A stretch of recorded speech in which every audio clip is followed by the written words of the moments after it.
Bukas, alas 12 ng tanghali sa Aksyon TV at TV5.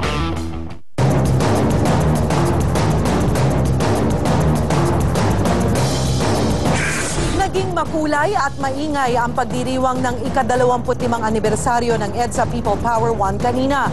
Pero ginamit din ng ilang politiko ang pagdiriwang para patutsadahan si dating Pangulong Gloria Arroyo. Ikwento mo, Royces Nagit Sibal. Makita kang sakdal Kahit 25 taon na ang nakalipas, damang-dama pa rin ang diwa ng EDSA ngayong araw. Umaga pa lang, nagsama-sama na ang may 2,000 tao para sa flag raising ceremony sa People Power Monument. Pinangunahan ito mismo ni Pangulong Aquino. Ipakita nating buhay ang People Power at hindi ito nagtapos sa 4 na araw noong Pebrero 1986. Sa tuwid na pamamahala at sa pagsugpo natin sa korupsyon, palayain natin ang bayan natin mula sa kahirapan. Hindi naman pinalampas ng Pangulo ang pagkakataon para pasaringan ang ilang sumira raw sa diwa ng demokrasya sa bansa. May mga naging taksil sa kanilang katungkulan. May mga nanlimas sa kaban ng bayan. Natapos ang pagdiriwang sa pagsaboy ng dilaw na confetti at pagpapalipad ng Philippine flag na gawa sa lobo. Inulit din ng nooy AFP Vice Chief of Staff Fidel Ramos ang kanyang pagtalon sa EDSA Shrine na naging trademark na niya. Siyempre, hindi mawawala ang pagkilala kay dating Pangulong Cory Aquino na siyang naging ina ng EDSA. Nag-alay din ng wreath sa monumento ni Cory sa Rizal Park. Pero higit sa kontribusyon ni Cory, ang binubuhay daw ng EDSA anniversary ay ang pagkakaisa ng mga Pinoy. Ipinakita nga ito sa isang boodle lunch para sa publiko kasama si Vice President Jejomar Binay. Kasabay nito isang job fair ang sinagawa sa POEA kung saan naghihintay ang mahigit 27,000 na trabaho. Dito nagtagpo ang minsang nakalaban sa politika na sina Pinoy at dating Pangulong Estrada na tila may patutsyada rin kay dating Pangulong Arroyo. The first is President Cory Aquino, who is better known as the icon of democracy. And the other lady, Gloria Macapagal Arroyo, is better known as the icon of corruption. Royces Nagit Sibal, News 5. Malaki pa ang naging kontribusyon ng mga sundalo sa tagumpay ng People Power Revolution sa EDSA noong 1986. Pero matapos ang 25 taon, naniniwala pa kaya silang epektibo ang pag-aklas para manawagan ng pagbabago? Errol Kabatbat, ikwento mo. Hindi makakalimutan ni retired Brigadier General Restituto Aguilar nang pumutok ang EDSA People Power noong 1986. Kwento ng dating miyembro ng Reform the Armed Forces Movement o RAM, biglang may lumapag na helicopter sa harap ng grandstand ng AFP. Mga sako ng baril yata yun, parang yung mga dulo nakikita ko, mga M14. Pagkalapag ng eroplano, kinuha yung mga sako ng baril at itinakbo sa DND building. Ayon kay Aguilar, bukod sa diktatorya at korupsyon, malaking dahilan din ang bulok na sistema sa AFP noon kung bakit nagkaroon ng pag-aaklas. Pero mahirap na raw maulit muli ang pag-aaklas ng mga sundalo. Sinigundahan din ito ng dating leader ng RAM na nakadikit na ang pangalan sa salitang kudita. If we address the root causes, social injustice, poverty, and corruption, even in the military, then hindi na siguro ito maulit. That armed forces is riding on a very high mandate, given its commander-in-chief. In the past, there have been some questions about the legitimacy of those being in positions. This time, this present administration does not have those lingering questions. Para naman sa isang veteranong sundalo na nakilala rin sa pag-aaklas, hindi ito basta-basta. Kung sana isang sundalo ay willing na isakripisyo ang kanyang karir, matanggal sa serbisyo, maghirap ang pamilya, siguro naman hindi naman adventurism lang yan, yung parang just for kicks lang yan. Dapat may malalim na motivation. Depende pa rin daw yan sa namumuno at sa sistema. Gayunman, mas malaki raw ang kumpiyansa niya ngayon sa gobyerno ng anak ng Pangulo, isang beses din niyang hinamon at tinangkang ibagsak. We want this administration to succeed. Errol Kabatbat, News 5. Kiyan po sa paggunita ng 25th anniversary ng 1986 EDSA Revolution ang pagbibigay ng danyo sa mga biktima ng human rights abuse noong panahon ni Marcos. Nasa 7,500 ang inaasahang makikinabang dito. Ikwento mo, Erica Tapalya. Isa si Mila Sibayan sa 100,000 Pilipino na biktima ng pang-aabuso noong panahon ni Marcos. Kwento niya, taong 1984 nang dinakip at ikinulong siya sa Camp Dangwa sa Baguio sa katinorture ng 2 taon. Ako mismo sinakal, tapos muntik na, basta sinakal ako ng isang colonel. Yung isang kasama kong babae, pinag-squat na with book sa kamay niya, 2 kamay niya. Mahigit 2 dekada matapos siyang makalaya, makukuha na rin niya kasama ang may 7,500 human rights victims ang may $1,000 o 43,000 pesos na danyos. Ito ang napanalunan nila sa class suit na isinampa laban sa mga Marcos noong 1986. Pero para kay Mila, hindi pa rin daw ito sapat. Kasi walang katumbas na bayad na pera kung paano ka nakulong at saka binayolate yung karapatan bilang tao. Para sa political analyst na si Dindo Manhit, makakatulong sa ating pag-unlad ang naging desisyon ng US Court. The victory of President Noynoy in 2010 created a new boost in terms of political capital. Ang ibig sabihin nito, meron tayong namumuno ngayon na meron tayong trust and confidence. Sang-ayon din dito si CHR Commissioner Eta Rosales na dati ring miyembro ng Claimants 1081. Under President Aquino, I am confident.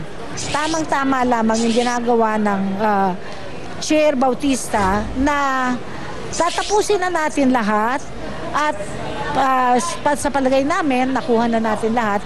At kung sakasakali lang, kung ano pa yung naiiwan na trabaho, ibigay na ito sa DOJ. Ayon sa Presidential Commission on Good Government o PCGG, nasa 93 billion na ang nare-recover ng gobyerno mula sa umunoy ill-gotten wealth ng mga Marcos.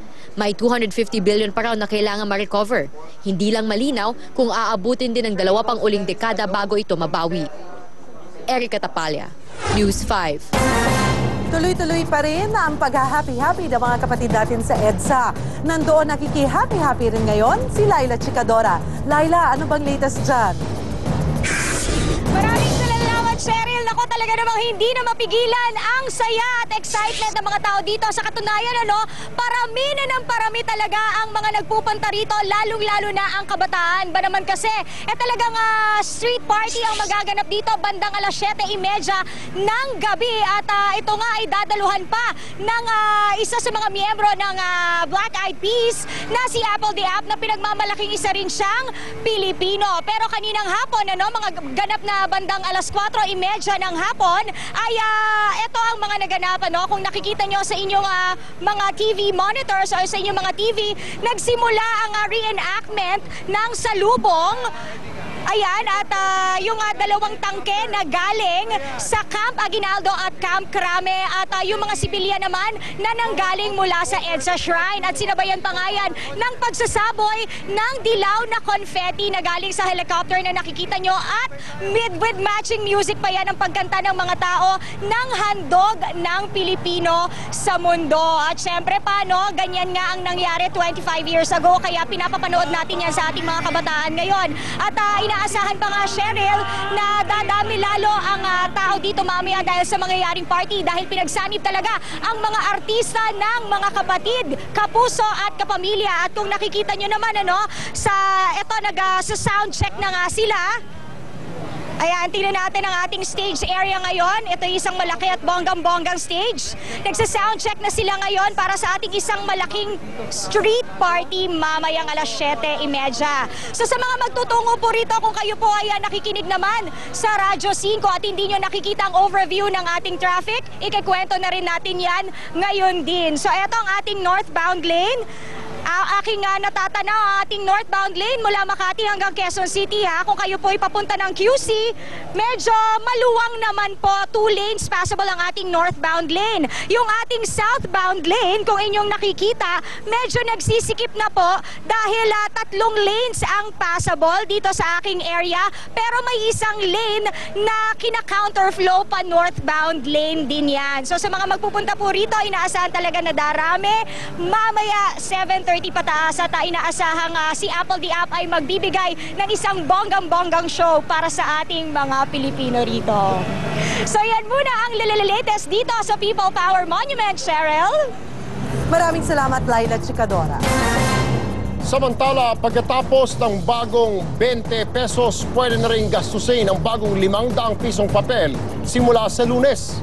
Espesyal ang bagong 500 peso bill dahil makakasama na ng larawan ni dating Senador Ninoy Aquino ang mukha ni dating Pangulong Cory. May pirma rin ito ng anak nilang si Pinoy. Meron ding ginagawang commemorative coin na may mukha ni Pinoy pero hindi ito pwedeng ipambayad. Di naman nagpadaig ang PhilPost. Naglabas sila ng bagong disenyo ng pre-stamped envelope na EDSA 1 din ang tema. Ano-ano nga ba ang mga nangyari para itulak ang mga Pinoy na magsama-sama para gawin ang People Power Revolution?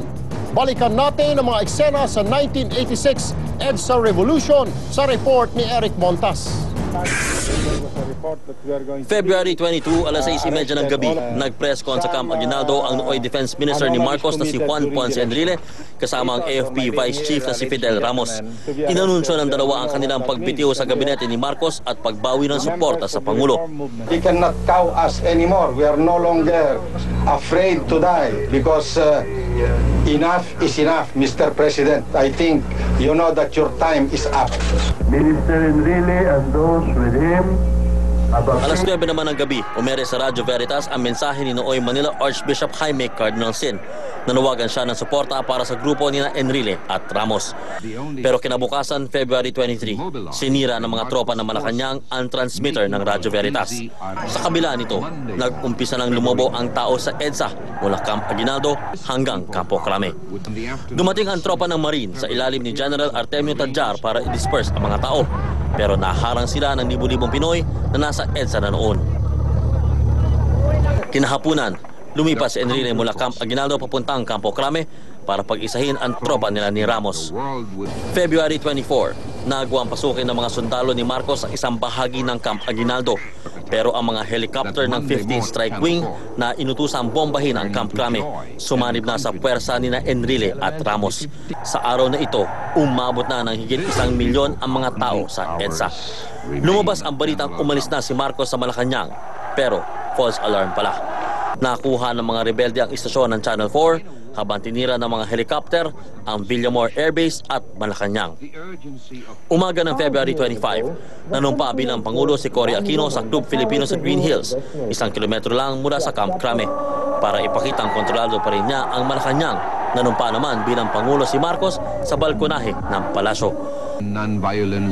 Pero kinahapunan, sa harap ng lumulobong tao sa EDSA, kawalan ng suporta sa militar at sa payo na rin ng Amerika, nagdesisyon si Marcos na bitiwan na ang Malacanang. Alas 9 ng gabi ng February 25, pumuslit ang pamilya Marcos papuntang Clark Air Base at umalis ng bansa papuntang Hawaii. Eric Montas, News 5.